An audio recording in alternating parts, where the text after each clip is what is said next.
With shoppers tightening their belts, Australia's churches have been concerned that Christmas donations may be down as well. So far, that hasn't happened, but there are many more demands on the social services the various religions provide. It's another Sunday service at this uniting church in Sydney's North Shore. The congregation comprises mainly of professionals and retirees, all of whom could be victims of the global financial crisis. Multinational corporations have been forced to axe their jobs in their thousands, and pensioners have seen their super take a dive.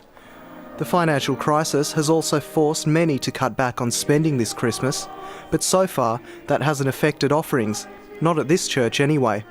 And there's a lot of people who out there are hurting. So I think people sort of naturally like to help people. I think that's the real Aussie way, ready to support and help people who are a bit needy. Reverend Lorenzo Rodriguez Torres is the minister at Gordon Uniting Church, and he believes it's faith which will drive people to give this Christmas. When you look at the Christian faith and people that come to church, there's a generosity. People want to give from what they have, but there's also an understanding. Obviously, if people struggle, it'll obviously affect some individuals that have lost a lot, or some people that have actually lost their jobs. But apart from that, I don't think it'll actually affect people's giving. But Australia isn't out of the financial woods just yet. Clouds of uncertainty still hang over the country's economy. The financial crisis can be a double-edged sword when it comes to churches and community organisations. When times are tough, they often experience an increase in a demand for their social services, but don't necessarily have the funds to help out as much as they really could. Services like Lifeline, which is closely linked to the church, offers people telephone counselling and Christmas hampers.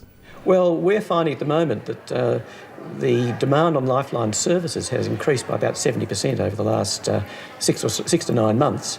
And we found that even in a relatively affluent society, such as the North Shore of Sydney, people are beginning to suffer and be hurt. But for some, there's light at the end of the tunnel. Part of the role of a faith community, whether it's Christian or Muslim or Jewish or any other for that matter, then part of the role of the faith community is to sort of see the bigger picture, to recognise that we have to be grateful for small mercies, but also when things are going tough, when circumstances are tough, that they won't last forever. With Christmas near, churches around the nation are expecting bigger turnouts for their services and are hoping for more generous donations than before. Debs Majumdar, World News Australia.